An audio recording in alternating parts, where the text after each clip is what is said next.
Yes, in this video, let us discuss one more problem on rectification of errors. A bookkeeper found that there was rupees 325 difference in the trial balance being excess credit. So here the difference in the trial balance which is placed to suspense account is excess credit. So therefore the balance should be shown in the debit side. Credit excess ide, so a balance ana opening balance ana ನಾವು debit ಸೈಡಲ್ಲಿ ತೋರಿಸ್ತೇವೆ. And he decided to place the amount in suspense account. Subsequently, the following errors were found out. Pass journal entries for rectifying them and prepare suspense account. So we'll pass the entry one by one. Look at the transaction one by one. First one, a credit sale of rupees 100 to Lal has been credited to his account. A credit sale of rupees 100 to Lal. So first ige square hakolva.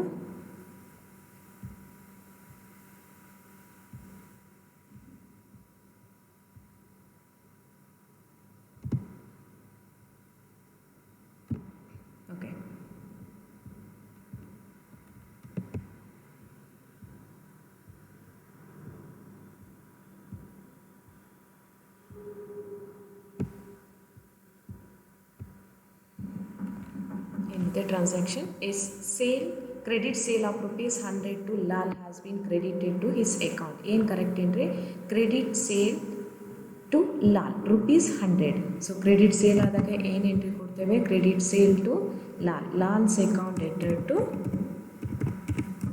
Lal's account debtor is to 100 rupees to sales account. So this is the correct entry.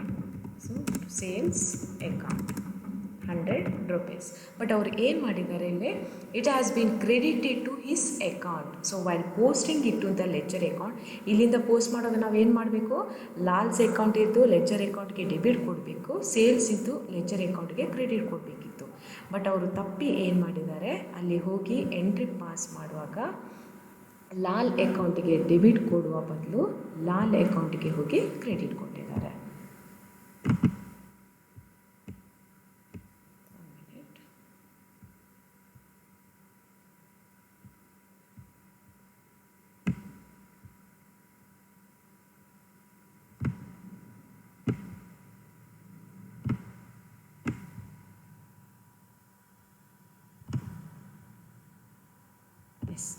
So instead of giving ಲಾಲಿಗೆ debit ಕೊಡೋ ಬದಲು ಹೋಗಿ ಏನು ಮಾಡಿದ್ದಾರೆ, to Lals account ಅಂತ ಕೊಟ್ಟಿದ್ದಾರೆ. ಇದು posting error ಆದ ಕಾರಣ ಏನಾಗಿದೆ, ನಮ್ಮ ಅಸಂಪ್ಷನ್ ಏನು, ಸೇಲ್ಸಿಗೆ ಅವರು ಕರೆಕ್ಟಾಗಿ ಎಂಟ್ರಿ ಕೊಟ್ಟಿದ್ದಾರೆ ಅಂತ ನಾವು ಅಸ್ಯೂಮ್ ಮಾಡ್ತೇವೆ. ಸೇಲ್ಸ್ ಅಕೌಂಟಲ್ಲಿ ಕೂಡ ಕ್ರೆಡಿಟ್ ತೋರಿಸ್ತಾ ಇದೆ. ಎಷ್ಟು ತೋರಿಸ್ತಾ ಇದೆ, 100 rupees ಕ್ರೆಡಿಟ್ ತೋರಿಸ್ತಾ ಇದೆ. ಇದು ಜರ್ನಲ್ ಎಂಟ್ರಿ ಪಾಸ್ ಮಾಡುವಾಗ ಆದ ಎರರ್ ಅಲ್ಲ, ಲೆಡ್ಜರ್ ಅಕೌಂಟ್ ಪ್ರಿಪೇರ್ ಮಾಡುವಾಗ, ಲೆಡ್ಜರ್ ಅಕೌಂಟ್ಗೆ ಪೋಸ್ಟ್ ಮಾಡುವಾಗ ಆದಂಥ ಎರರ್. ಈ ಜರ್ನಲ್ ಎಂಟ್ರಿ ನೋಡಿಕೊಂಡು ಲಾಲ್ಸ್ ಅಕೌಂಟ್ಗೆ ಡೆಬಿಟ್ ಕೊಡಬೇಕಿತ್ತು, ಸೇಲ್ಸ್ ಅಕೌಂಟ್ಗೆ ಕ್ರೆಡಿಟ್ ಕೊಡಬೇಕಿತ್ತು. ಸೊ ಸೇಲ್ಸ್ ಅಕೌಂಟ್ಗೆ ಕ್ರೆಡಿಟ್, ಇಲ್ಲಿ ಕೂಡ ಕ್ರೆಡಿಟ್ ಹೋಗಿದೆ. ಬಟ್ ಲಾಲ್ಸ್ ಅಕೌಂಟಿಗೆ ಡೆಬಿಟ್ ಕೊಟ್ಟಿದ್ದಾರಾ, ಡೆಬಿಟ್ ಕೊಟ್ಟಿಲ್ಲ. ಸೊ ನಾವೇನು ಮಾಡ್ತೇವೆ, ಲಾಲ್ಸ್ ಅಕೌಂಟ್ಗೆ ಡೆಬಿಟ್ ಕೊಡ್ತೇವೆ. ಎಷ್ಟು, 100 rupees. ಇಲ್ಲಿ ಬನ್ನಿ, ಲಾಲ್ಸ್ ಅಕೌಂಟ್ಗೆ ರಾಂಗ್ ಆಗಿ ಕ್ರೆಡಿಟ್ ಕೊಟ್ಟಿದ್ದಾರೆ. ಈಗ ನಾವು ಅದನ್ನು ಕ್ಯಾನ್ಸಲ್ ಮಾಡಬೇಕು.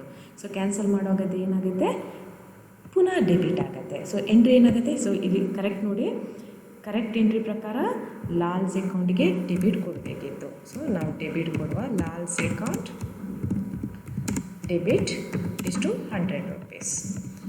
ಇಲ್ಲಿ to sales account credit. So ಇಲ್ಲಿ ನಮ್ಮ ಅಸಂಪ್ಷನ್ ಸೇಲ್ಸ್ ಅಕೌಂಟಲ್ಲಿ ಕರೆಕ್ಟು ಹೋಗಿ ಪೋಸ್ಟ್ ಮಾಡಿದ್ದಾರೆ. ಸೊ ಏನು ಡಿಫ್ರೆನ್ಸ್ ಇಲ್ಲ. ಇಲ್ಲಿ ಬನ್ನಿ, ಟು ಲಾಲ್ಸ್ ಅಕೌಂಟ್, ಇದು ತಪ್ಪಾಗಿ ಅವನಿಗೆ ಕ್ರೆಡಿಟ್ ಕೊಟ್ಟದ್ದು, ಡೆಬಿಟ್ ಕೊಡೋ ಬದಲು ಕ್ರೆಡಿಟ್ ಕೊಟ್ಟಿದ್ದಾರೆ. ಆ ಕ್ರೆಡಿಟನ್ನು ನಾವೀಗ ರೆಕ್ಟಿಫೈ ಮಾಡಬೇಕು. ಸೊ ಕ್ರೆಡಿಟನ್ನು ರೆಕ್ಟಿಫೈ ಮಾಡುವಾಗ ಲಾಲ್ಸ್ ಅಕೌಂಟ್ ಏನಾಗುತ್ತೆ, ಡೆಬಿಟ್ ಆಗುತ್ತೆ. ಆಲ್ರೆಡಿ ಒಮ್ಮೆ ಡೆಬಿಟ್ ಇದೆ ಇಲ್ಲಿ. ಈಗ ಏನು ಮಾಡ್ತೇವೆ, ನಾವು ಅಮೌಂಟನ್ನು ಆ್ಯಡ್ ಮಾಡ್ತೇವೆ. ಸೊ ರೆಕ್ಟಿಫಿಕೇಷನ್ ಎಂಟ್ರಿ ಏನಾಗುತ್ತೆ, Lals account debit 200 rupees to suspense account 200.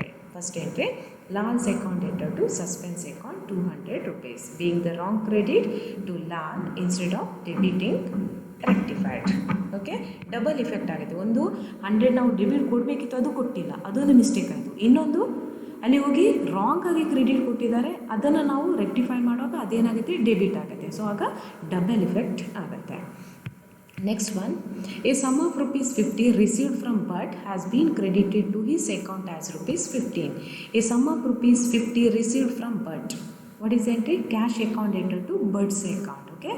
So Bhatt's ಎಷ್ಟು ಆ್ಯಕ್ಚುಲಿ ಅಮೌಂಟು 50 rupees. ಸೊ ಬಟ್ಟಿಗೆ ಕ್ರೆಡಿಟ್ ಕೊಟ್ಟಿದ್ದಾರೆ. ಬಟ್ 50 rupees ಅವನಿಗೆ ಕ್ರೆಡಿಟ್ ಕೊಡೋ ಬದಲು 15 rupees ಕ್ರೆಡಿಟ್ ಕೊಟ್ಟಿದ್ದಾರೆ.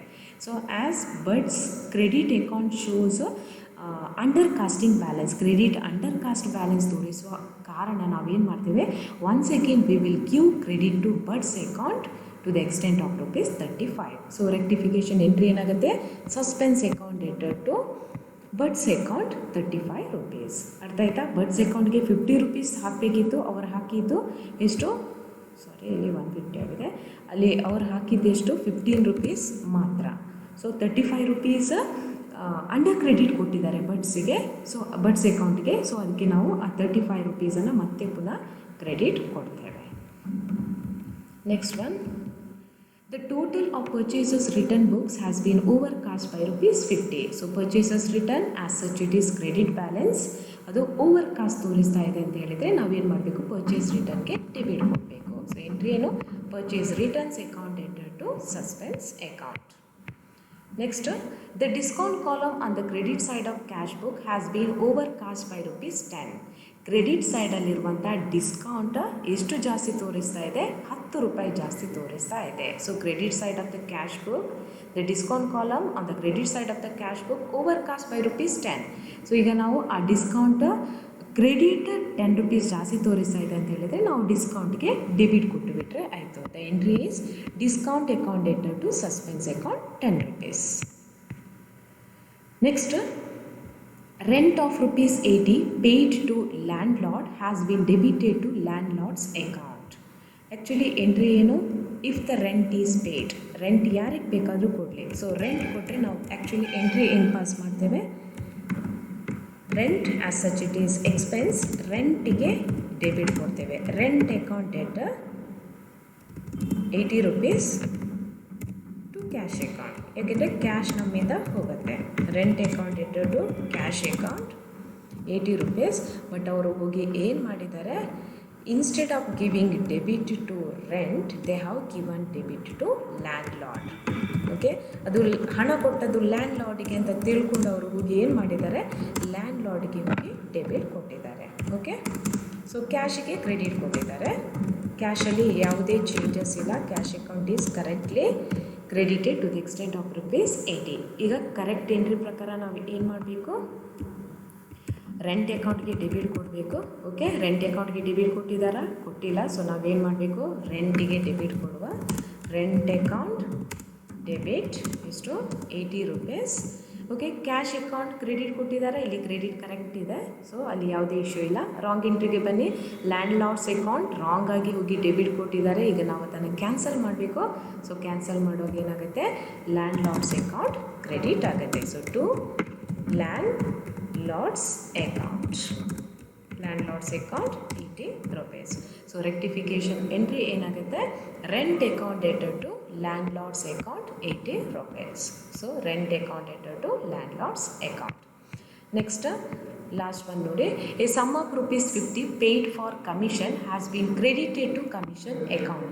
A sum of rupees 50 paid for commission, if the commission paid what will be the entry, commission pay ಮಾಡಿದರೆ entry ಏನಾಗುತ್ತೆ, so commission paid, cash goes out of the business, commission account entered to cash account. Correct entry is commission account entered to cash account.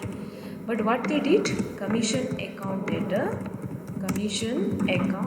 enter to cash account, to cash account. So this is the correct entry.